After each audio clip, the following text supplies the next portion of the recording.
இன்று ஒரு தகவல் சொல்வது திருமதி எம். கலா சரஸ்வதி. தலைப்பு: கண்ணனிடம் காளியண்ணனின் பக்தி. காளியண்ணனை ரமணகம் போகச் சொன்ன கண்ணனிடம் காளியன்: பகவானே, நாங்கள் இங்கு வந்த காரணம் நீங்கள் அறிந்ததே. சர்ப்பங்களாகிய நாங்கள் கஷ்யபரின் வாரிசுகள்.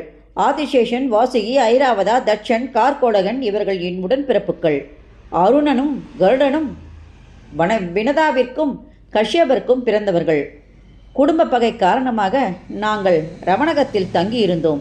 மக்கள் அமாவாசை அன்று எங்களுக்கு படைக்கும் உணவில் கருடனுக்கும் ஒரு பங்கு அளிப்பர். என் பங்கு உணவை கருடன் கேட்க நான் தர மறுத்தேன். அதனால் கருடன் என்னை தாக்கியது. தப்பித்து நான் யமுனையில் குடும்பத்தோடு அடைக்கலம் புகுந்தேன். இக்கரையில் சௌபரி முனிவர் ஒரு குடிலில் வாழ்ந்து வந்தார். ஒரு சமயம் கருடன் ஒரு பெரிய மீனை கொத்திச் சென்றது. இதை கண்ட சௌபரி முனிவர்: கருடா, இனி இங்குள்ள மீனை நீ தின்றால் உயிர் துறப்பாய் என்று சாபமிட்டார். இதனால் நான் நிம்மதியாக இங்கு வாழ்கிறேன் என்றது காளியன். பகவான் கண்ணன் காளியன் தலைமேல் ஏறி அதன் வாலை பிடித்தார். காளியண்ணனின் ஒரு தலைமேல் பகவான் ஏறியவுடன் காளியன் சுக அனுபவம் பெற்றான். கண்ணா, உன் சின்னச்சிறு பாதங்கள் என் தலைமேல் பட நான் புண்ணியம் செய்துள்ளேன்.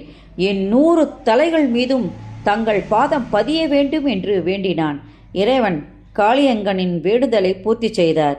இந்த நடனத்தை பார்த்த கோபிகள் ஒவ்வொருவர் மனதிலும் பல பாடல்கள் ஒலித்தன.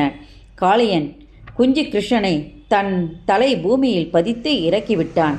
குட்டி கண்ணன் இறங்கியவுடன் நவரத்தனங்களும் மாணிக்கமும் காளியண்ணனின் ஒவ்வொரு தலையிலிருந்தும் கொட்டிச் சிதறியது. இது இறைவனுக்கு சமர்ப்பணமாக அமைந்தது.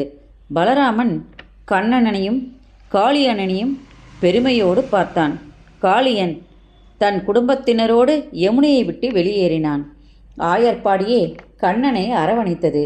யசோதை கண்ணனை கட்டி அணைத்து, எத்தனை பெரிய ஆபத்து கண்ணா உனக்கு என்று கண்ணீர் சிந்தினாள். குட்டி கண்ணன் தாயின் கண்ணீரை துடைத்தான்.